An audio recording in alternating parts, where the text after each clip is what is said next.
Hi, in this video, I'm going to be doing a Grammarly review for 2022, and I'm going to tell you if it is really worth it, and if so, who is it specifically made for. Alright, so let's get started. And this is going to be a review for Grammarly Premium. EDU and Premium, pretty much the same thing.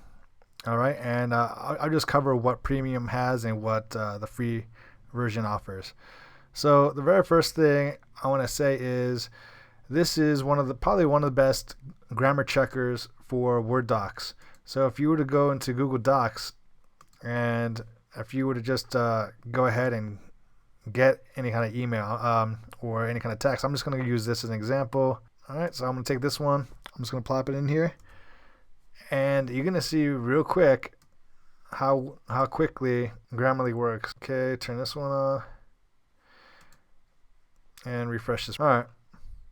So as you can see, like with Grammarly, it's integrated within the software, and it has a seamless experience. It just quickly shows you exactly what's wrong with it. Hey, I've been getting a lot of questions again. I've mentioned in another video how to make money with YouTube using AI tools to automate my channel and to save time while building traffic. So hey, if you're interested in how to make money with YouTube using AI tools to automate a lot of your work and to build traffic, I'll put a link in the description and it will take you to the course where you can see how I do that. It's just there for people who are interested, so let's get on with the video. And you can just click on it and see what's wrong, all right? And then you just basically make the corrections from there. Or alternatively, you can go ahead and go directly to the website, enter it in, and you get a lot more details about the software. But the good thing about Grammarly is it's integrated within so many ecosystems. So you can use either Google Docs, you can use Gmail, you can use Word. So it's very easy to, you don't really feel that it's there. And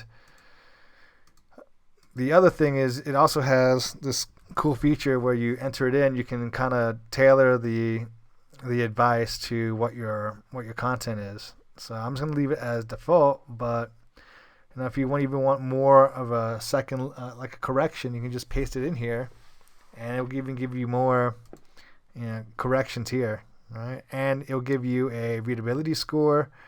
All right, so you just click this and it'll give you like a performance, 87 out of 100. It tells you what the score means. The score represents the quality of writing in this document. You can increase it by addressing these suggestions. So it'll break it down by characters, break it down by words, sentences, reading time, speaking time, all important information to have. And then readability, it breaks down readability. So word length is 5, sentence length is 23.8, readability score is about 50. And then if you want to know what that means, you just go ahead and click this and it'll give you more of an explanation. And you can download the report if you need to be. So what is this good for? Like if you're a freelancer, and you have to edit someone's work, you can just plop it in here and then download this and kind of have a free report for your work. All right. Other thing is it'll give you these type of scores. So it'll give you correctness, clarity, which is it'll have a little kind of rating here, mostly clear. Engagement, is it engaging or not? Delivery is just right. Style is good. And then on top of that, they'll give you a plagiarism score. You just have to click this. It's not very apparent, but you have to click it, and then from there it will go ahead and search for everything. And it says 2% of your text matches the source. So then if you want to know what the 2% means, it says 2% of your text matches one fragment from one source of the web or in academic databases. So it's this one right here. You want to know what that source is specifically, you go ahead and click this, and it'll take you directly there, or it will allow you to cite it, so you don't get docked for plagiarism, which is cool for academic paperwork.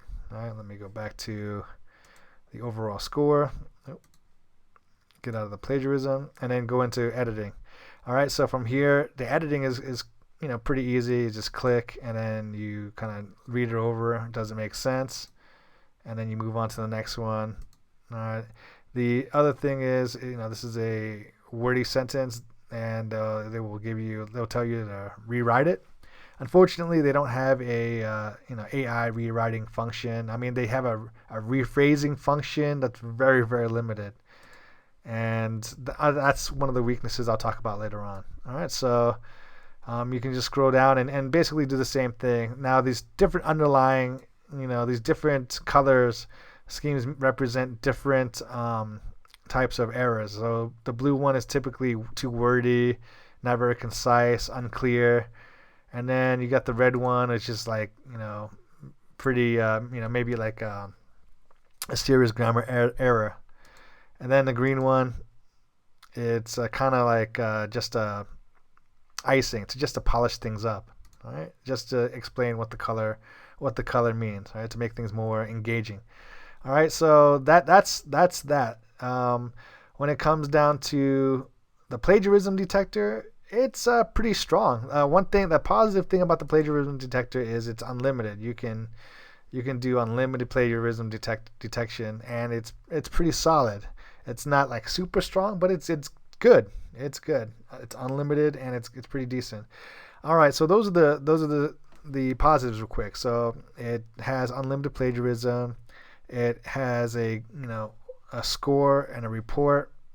Plus, it's pretty good at detecting errors. And then lastly, it's integrated with Docs and Word and all these other third-party software. So it doesn't feel like it's there. It's always kind of like running in the background. Those are the positives. Here are the downsides. The downside is, as I mentioned earlier, let me get out of this, is that it doesn't have a rewrite ability. It has a very, very limited rewriting. It doesn't have any AI paraphrasing. So if I wanted to kind of get the essence of this or even the whole page, I can't just go ahead and click a button and get this paraphrased or get this rewritten so that it's simplified or clearer. It doesn't have any of that. So I just have to hand jam this and do this manually, which it kind of defeats the purpose of a kind of a grammar tool, I think, a grammar writing tool. I really think they should have that feature integrated in this, but they don't. So that's the first downside.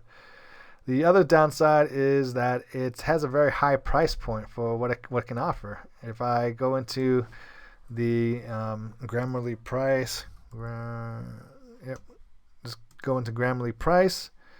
It is, let's see what it is. For the premium price, you're looking at $12 a month. That's it. $12 a month. And then if you go for business, you could do 2 to 3 or to $149. It's $15 a month.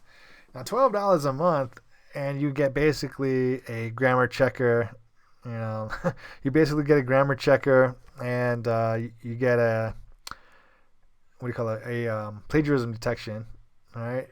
So is it good at what it does? Yeah, it's pretty good at what it does. So who is it for? It's basically those people who kind of need to check their plagiarism work often. So for teachers or those who have to make sure that they're who have to create Word documents that are unique, right? Because that's the plagiarism checker is the main feature, I think. And then those who need to kind of make sure that you make sure your grammar and punctuation is correct. All right, so that's who's it for. Otherwise, it's kind of overkill. If you don't do this type of stuff daily, your $12 a month is kind of it's kind of overkill for what you're getting here. If you're wanting to do something else, like if you want to do like an AI rephrasing, and you want plagiarism detection, and you want